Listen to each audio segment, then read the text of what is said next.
What's up, everybody? It's Man of Low Moral Fiber here. My name's Luke, and in this video, I'm going to be continuing my overpowered level 8 Sniper Zer0 playthrough.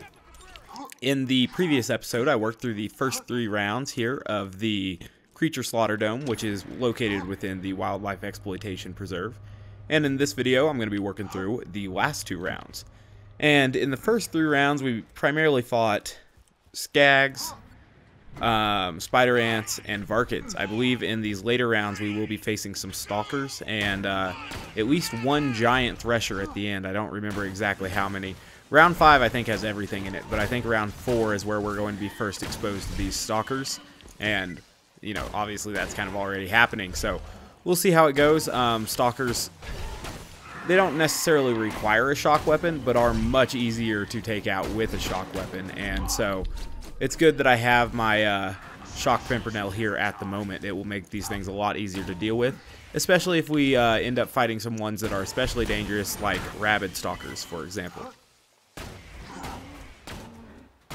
That one's not moving as much as he probably should have been. Alright, so we also got our first Thresher. Threshers aren't really incredibly fun enemies to fight. Luckily, Trimmer Threshers aren't the worst offenders, that's for certain. There are things worse than Trimmer Threshers. But a lot of Threshers are super aggravating to deal with. Happy to be done with most of the Thresher portions of the game. There is obviously going to be an ultimate badass Pyro Thresher at the end of all of this. Oops, that was the wrong weapon there. Hopefully it's not terrible for us. Enemies that go underground and regenerate health, I just think that is a poor mechanic. I'm luckily able to kill that guy there before he went underground and regenerated more health.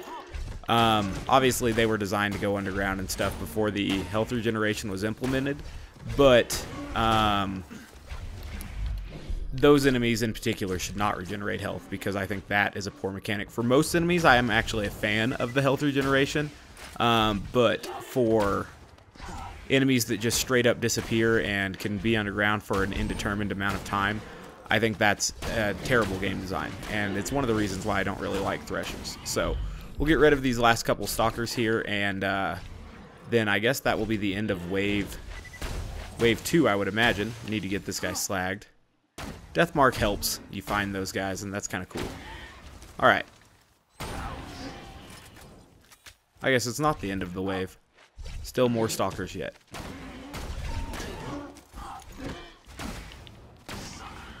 Alright, so I guess it's cool that they don't release too many of them at once, but it just kind of makes this drag on for a little bit.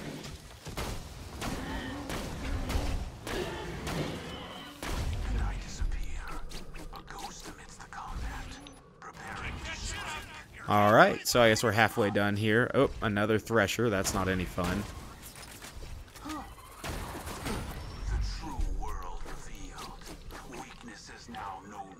I guess I just have to kill these tentacles before he'll eventually, you know, like actually show himself.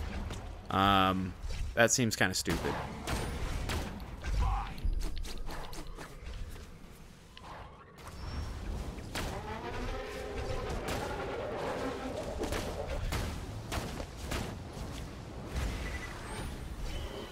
Oh, it's a good opportunity for him to get rid of Slag, too, when he goes underground. Every time he goes underground, he immediately gets rid of Slag. That's just poor game design. Alright. Getting a little low on ammo here, that's okay. Now we got some more. Just had to go over that kill. Alright. This has definitely been the least enjoyable round so far. Not surprisingly, of course. But still.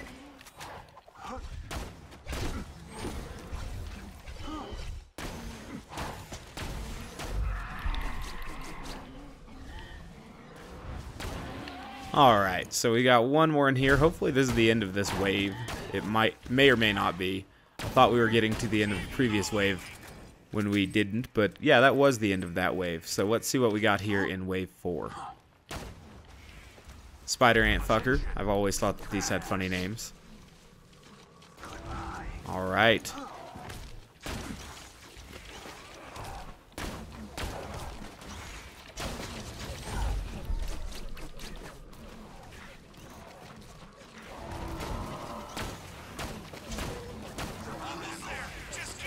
So, it's weird that they made the last wave so easy in comparison to the first 3 waves of the round. Basically just shoot those things in the butt and they blow up pretty easily. A little bit strange, but whatever. I don't mind that. Now, if I remember correctly, round 5 has a little bit of everything, so yeah, I've remembered it being kind of fun in the past, so we'll see how it goes. And obviously, at the conclusion of round 5, we will get the Creamer, which is the Maliwan, or it's not Maliwan, it's a Torg rocket launcher made by, or made for, I guess, Moxie, and it's a pretty cool weapon. I actually really like that gun. So, we'll see what we get, part-wise and accessory-wise when we get that. And we're going to go ahead and do round 5 now. Cool. And after this, the only quests we'll have left that don't relate to Headhunter packs or the 4th DLC will be the Hyperion Slaughter Dome quest. I guess I probably should have bought grenades, but it's too late now, so oh well. I have decided I will do one video on Outlaws. I'll see if I can get it running in 16:9 and what we're going to do about that.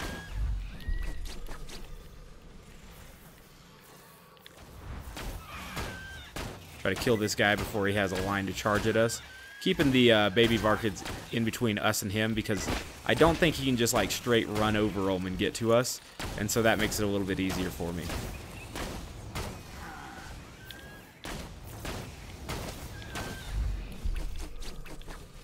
Go ahead and get some health coming.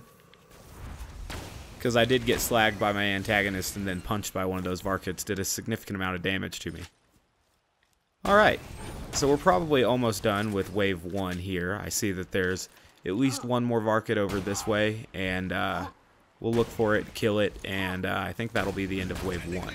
So that's good. I like how he says that we're technically in international waters, so it's all legal. As if, you know, there are laws on Pandora. Must be a slag spider ant about. That's okay. We'll go ahead and deal with that after we get rid of these nearby skags. I'm a little bit worried about the badass Pyro Thresher, but I do know when he's coming, more or less. So, we'll try to get ready to deal with him appropriately. I'd like for this thing to do its roar. It's not choosing to do that at this particular moment, but it's also not choosing to charge at us, so that's not that bad. Now, speaking of enemies that go underground for indeterminate amounts of time and regenerate health and lose slag and stuff, I've never been a fan of these blazing spider ants. If there was one enemy that I wish wouldn't have made it into Digistruct Peak, it would probably be RPG loaders, shortly followed by them.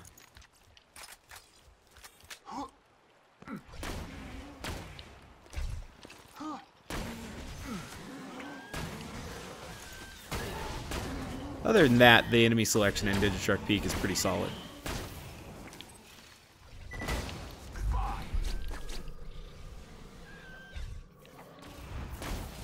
I guess I'll prioritize the little Varkids higher than the Stalkers because the Varkids can evolve into more dangerous enemies and the Stalkers are just gonna kind of do Stalker things. But I'll kill this Stalker as well.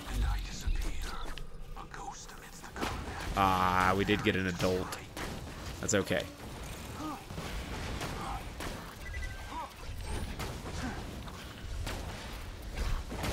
Try to kill this adult before he becomes a badass, I guess. Now I think we've got it down to primarily Stalkers left. I do hear one more Varkid. Hopefully he gets bored to death. Oh, nope, he's becoming an adult. Or maybe he died. I don't know what causes some to die when you blow up their pods and some to actually just go ahead and pod out. If anyone knows that, please explain that to me because that's not something I quite understand. See, like that one there, he got out of his pod when I blew up his pod, and the one right before that ended up dying first. I'm not sure what makes that determination. Alright, so there's wave 3 done.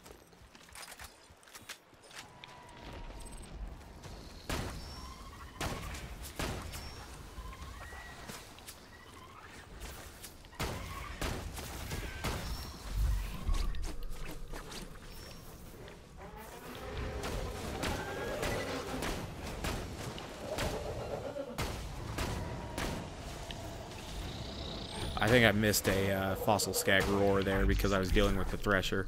That was a mistake.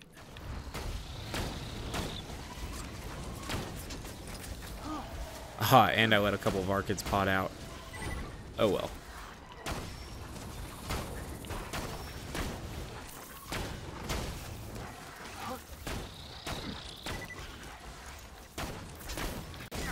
Yikes. Kill the little blood Varkid there. Those are usually pretty damn aggressive. And then we'll get this adult dead as well. So that Thresher is still alive, unfortunately. That's not any good for us. But we got our Fossil Skag still alive as well. And of course I would have to reload during his roar. So poor management here in this 4th wave of the 5th round by myself. That's okay. We'll get rid of this Thresher, and after that, we'll get ready for the 5th wave. At least at the very least, you know, the Thresher tentacles make it easier to hit that optional objective. Hopefully, I can get it here in this last round or last wave, because I do know that there will be several spider ants coming, and those usually make it somewhat easy to get some critical hits. So we'll see.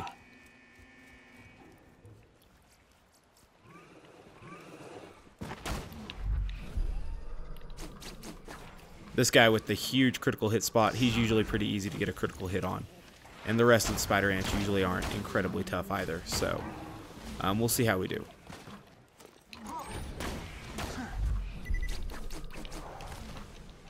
Ooh, we got a tubby as well. So that's kind of neat. Whoa, need some health though.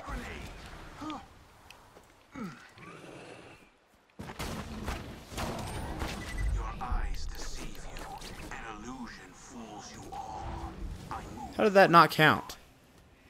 Whatever, maybe we won't hit that optional objective. We'll try. Got a couple of Archids.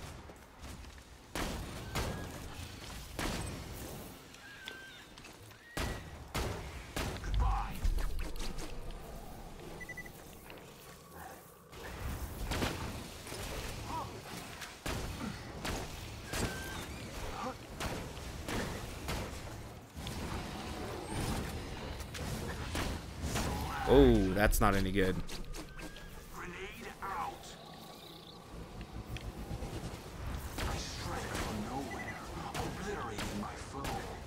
See if this guy will do his spit thing again. I keep getting distracted every time he does it.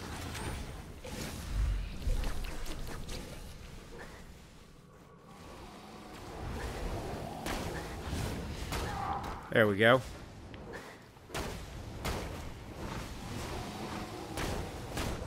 Dang it, I wanted the critical hit on that and I didn't get it. So the Thresher's going to be coming, probably right after the death of this Varkid. So we'll want to be careful about that. Just a bit more. You can do this. Excellent, so I did hit the optional objective. That's neato. And I got the transfusion trails coming in, so also neato. Let's see if I can't kill this guy before all of our shield wears out. And we catch a damage over time. Oh my god. This thing is a terribly designed enemy. I need that health. Really, really badly. Okay, so let's get this guy slagged. And get some kunai out there. Reload the shock Pimpernel.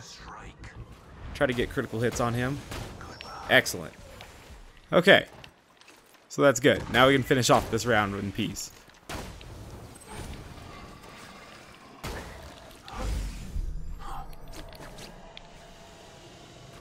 I love their roar. That's nice of them to do that.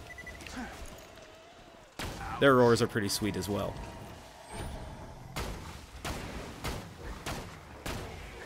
Yeah, it was hard to slag. Easier to kill, though.